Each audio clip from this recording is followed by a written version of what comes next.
大家好，今日見到背景就知道啦，我而家身處日本啦。咁啊，同大家傾下閒偈，講下事業規劃、生涯規劃。因為咧，我今次日本咧就一行咧10幾人，我2個家姐嘅家庭啦，我父母啦，連埋我哋啦，咁咧就10幾人一齊去日本喎。咁我浩浩蕩蕩啦，已經玩咗10幾日㗎啦。咁喺日本咧就係多咗機會同我啲外甥相處啦。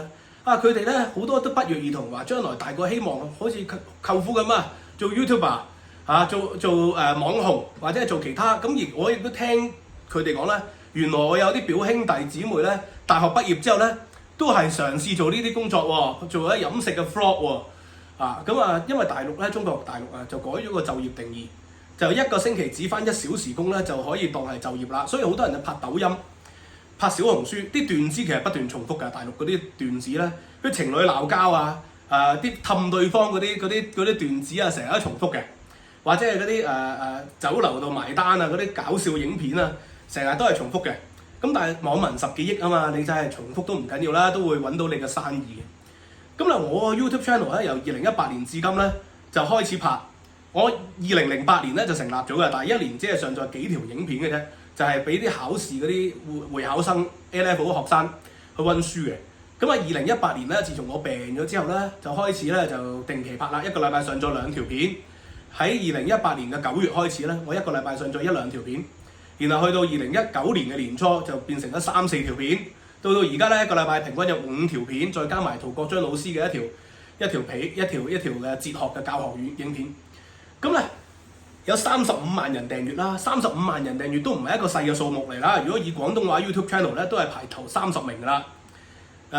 但係如果講 view 數咧，我呢個 YouTube channel 嘅 view 數而家有1億8千萬 view 左右，去到今年咧一定係過2億 view 嘅。其實即係用多大半年時間，一定係過2億 view 嘅，因為1個月至少有200-300萬人睇啊嘛。我今個月放假可能得200萬人啦。即係呢個世界咧，如果因為我咧而消耗咗2億 view，每人如果平均睇6分鐘啦，都10幾億分鐘喎，消耗咗。咁呢個係唔係簡單嘅喎？咁但係點樣有啲人想入行，想做呢一個 influencer， 想做 YouTuber， 想做抖音，想做乜嘢都好，點可以持之以恆咧？我今日想討論下呢樣嘢，因為咧我前幾日咧就睇到黃迪斯嘅一篇文，我喺 Facebook 嘅 share 咗。黃迪斯咧係一個專欄作家，咁以前喺蘋果日報佢哋即係有好多報章佢都有寫專欄嘅。嗰個年代寫專欄咧都有錢收嘅，我幫專欄寫咗好多，幫幾份報章寫好多專欄。嗰陣時都有錢收嘅，都幾千蚊一篇文啦即係逐隻字計啦。但係你知啲報章咧就唔找數嘅喎，佢雖然話有錢收嘅，我幫好多報章，除咗蘋果日報準時找數之外咧，大部分都唔找數嘅，即係1年2年先找數嘅。咁如果你係一個專欄作家咧，你1年2年先找一次數咧，真係餓死嘅喎。咁好啦，而家咧報章咧就漸漸咧直頭連稿費都唔俾啦，佢開始同你講話，我俾個專欄你咧。係益你嘅啫喎，等你出名嘅啫喎，就開始唔俾稿費，或者越寫越少，因為報章自己都蝕本。而家香港有咩報章唔蝕本啫？報章必然蝕本嘅。呢個年代淘汰㗎啦，其實報章免費報章唔賺錢啦，廣告亦都冇啦，收費嘅報章亦都賣唔到紙。咁所以咧，黃迪斯10幾年前咧，我就開始有留意佢嘅專欄啦，咁亦都有睇佢嘅書。咁佢咧就係寫一篇好長嘅文，就細數下做作家之苦啊。做作家之苦咧，就第一就係好寂寞啦，但唔緊要，呢個係佢嘅工作興趣嘛，亦都係我自己嘅工作興趣。就算蝕錢咧，我都會寫嘅啲書，好似再飄零咁，印咗4-5本、4-5冊啦，而家4-5冊，一冊印2000零本都成10000本啦。咁但係咧，香港版稅咧，台灣版稅咧其實就好低嘅，就一般8至到12% 版稅咧。我原本咧幫嗰啲教材寫咧就高嘅，教材精讀咧就成20%嘅。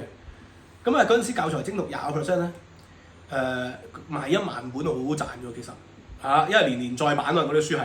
咁但係唔係而家教材都萎縮啦，香港嗰個就學年齡都少咗好多，而且咧 DSE 就變成咗一個試，以前係會考 A-level， 咁嗰陣時寫教材精讀咧都有錢賺，但係寫一般嘅學術書或者係嗰啲黃迪斯寫嗰啲嘅文藝作品，真係好難賺到錢。你諗下咧，一個作家香港如果印到1000本2000本，係一個好好嘅數嚟啦，2000本100蚊本一檔，係咪啊？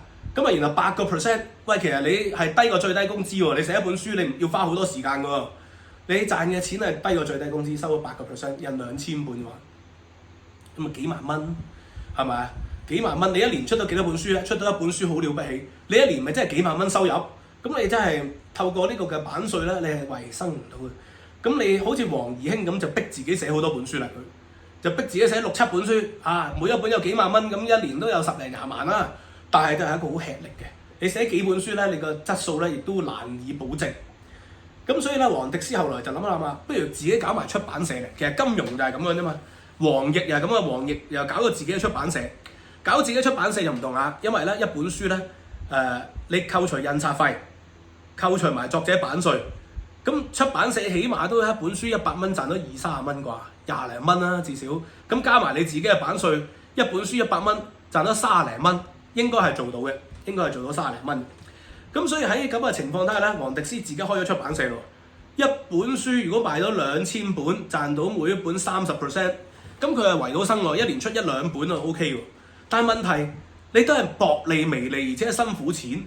點解咧？因為你搞咗出版社，你要倉租啦，你要起碼租啲貨倉工業大廈嚟存倉，你又要回覆讀者咯喎，自己做埋 admin 咯喎。咁咧你又請啲 freelance 幫你做啲排版啦、設計啦。咁但係後來佢為咗慳錢啦，連排版設計都自己學埋，自己做埋啦。結果咧就係內卷啊，越做越辛苦。咁咧佢咧就係細數呢個痛苦啦。然後最後咧佢又講到移英港人啦，因為有好多佢嘅讀者中產嘅讀者就移咗民，移咗民咧就唔願意買書咯，因為一本書香港賣100幾蚊，嚟到英國咧可能就變咗300-400蚊嘅咯喎。咁啊雖然你話食個 all day breakfast 啊，即係都10幾磅啦。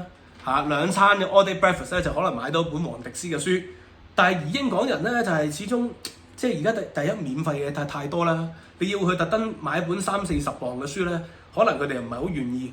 第二就係移英咗個錢咧就越嚟越少嘅咯喎，收入就少咗，所以咧都係一個痛苦嚟嘅。咁所以其實我好早年咧就知道咧做作家咧係好痛苦啊，因為我由2006年開始咧，20年前啦，將近18年前咧就寫專欄。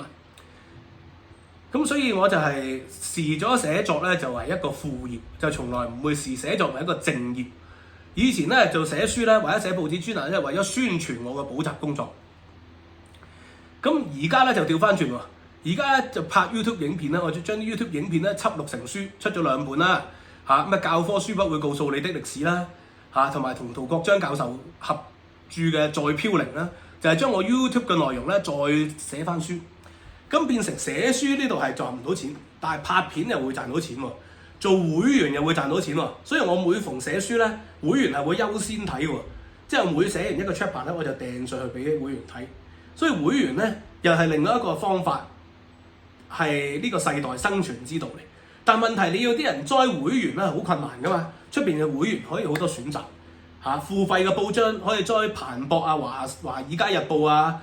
呢個嘅Financial Times 你無數嘅嘢可以 join，點解要 join 你咧？呢個亦都係困難嘅。咁所以有啲年輕人咧好多想入行做 influencers、做 YouTuber， 你拍片咧紅1年半載咧都有機會，但係如果你要紅10年、做20年，都要持續令到人哋係會付費支持你咧，呢個壓力係大到不得了啦。所以我過去嗰幾年咧，2018年到而家咧，我都唔敢放假。我明明拍 YouTube 咧係諗住咧輕鬆啲啦，當然係比大學教授係輕鬆咗嘅，呢個係事實嚟。我亦都好感激就係呢幾年我嘅生活模式就令到我身體可以恢復翻啦。因為大病之後你要恢復身體都唔係容易嘅事。拍 YouTube 我就可以做運動啦。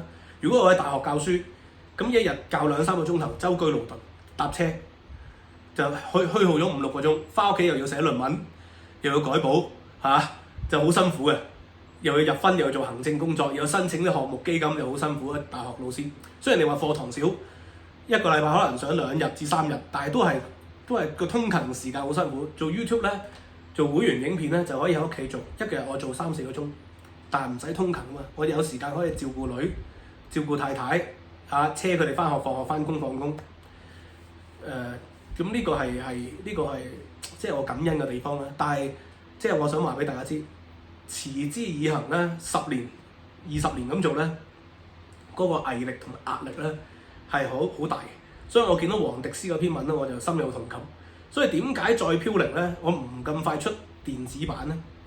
我而家嚟緊會出電子版啦，下半年我已經寫好咗電子版嘅序，就因為出實體書係好多人嘅夢想嚟。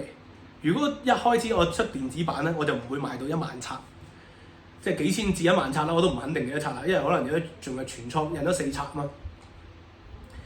咁咧，嗰啲二樓書店就可以賣我哋嘅書，佢哋可以生存到。如果一開始我出電子書咧，有一大半嘅讀者流向電子書，嗰啲嘅出版商或者係二樓書店就會執笠嚇。咁最後殺雞取卵嚟嘅，其實呢個係。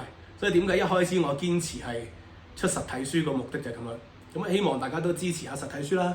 再飄零可以有咁嘅成績，書展都唔敢賣嘅，因為題目敏感啊。你知道書展好多書下架，淨係喺2樓嘅書店啊，樂文啊、田園啊、裕林啊，或者係聚賢書室啊嗰啲咧就有得賣。